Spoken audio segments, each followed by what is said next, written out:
مکی آیات میں اچھے اخلاق اور نیک کردار کی بھی تعلیم دی گئی، لیکن عموماً تفصیلی قوانین اس دور میں نازل نہیں ہوئے کیونکہ اس وقت مسلمانوں کی مکمل معاشرتی اور حکومتی شکل ابھی قائم نہیں ہوئی تھی۔ مکی آیات اور صورتوں کی کچھ خاص نشانیاں بھی بیان کی جاتی ہیں۔ مثال کے طور پر جس صورت میں لفظ کلا آیا ہو وہ مکی ہوتی ہے، اور ایسی تقریباً 15 صورتیں ہیں۔ اس طرح جن صورتوں کا آغاز حروف مقطعات سے ہوتا ہے جیسے الف لام میم یا حامیم، وہ عام طور پر مکی ہیں سوائے سورۃ البقرہ اور سورۃ آل عمران کے۔ جن صورتوں میں سجدہ تلاوہ آتا ہے وہ بھی مکی ہیں۔ اسی طرح جن صورتوں میں پچھلے انبیاء کے واقعات یا آدم علیہ السلام اور تخلیق کا ذکر آتا ہے وہ بھی عموماً مکی ہیں سوائے سورۃ البقرہ کے۔ مکی آیات کی ایک اور خاص بات یہ ہے کہ ان کی آیات عموماً مختصر، زوردار اور براہ راست ہوتی ہیں۔ دوسری طرف مدنی آیات اس وقت نازل ہوئیں جب مدینہ میں مسلمانوں کی ایک باقاعدہ جماعت قائم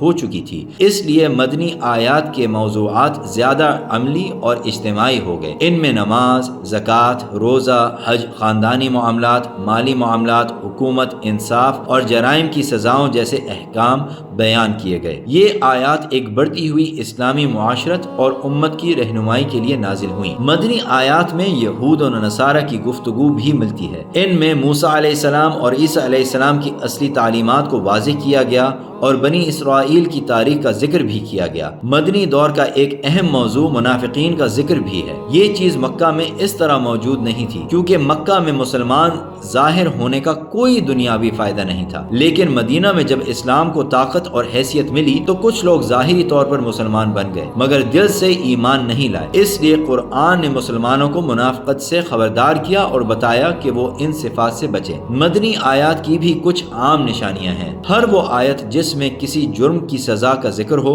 وہ مدنی ہوتی ہے۔ اسی طرح جن آیات میں منافقین کا ذکر ہو، یہود و نصارہ سے خطاب ہو یا جہاد کا ذکر ہو وہ بھی مدنی ہوتی ہیں۔ عام طور پر مدنی آیات مکی آیات کے مقابلے میں لمبی ہوتی ہیں۔ خلاصہ یہ ہے کہ مکی وحی کا اصل فوکس ایمان کو مضبوط کرنا، عقیدہ صاف کرنا اور مسلمانوں کے دلوں کو تیار کرنا تھا، جبکہ مدنی وحی کا فوکس اسلامی معاشرہ بنانا، امت کو منظم کرنا اور عبادات، قوانین، حکومت اور اجتماعی زندگی کے معاملات میں مسلمانوں کی رہنمائی کرنا تھا۔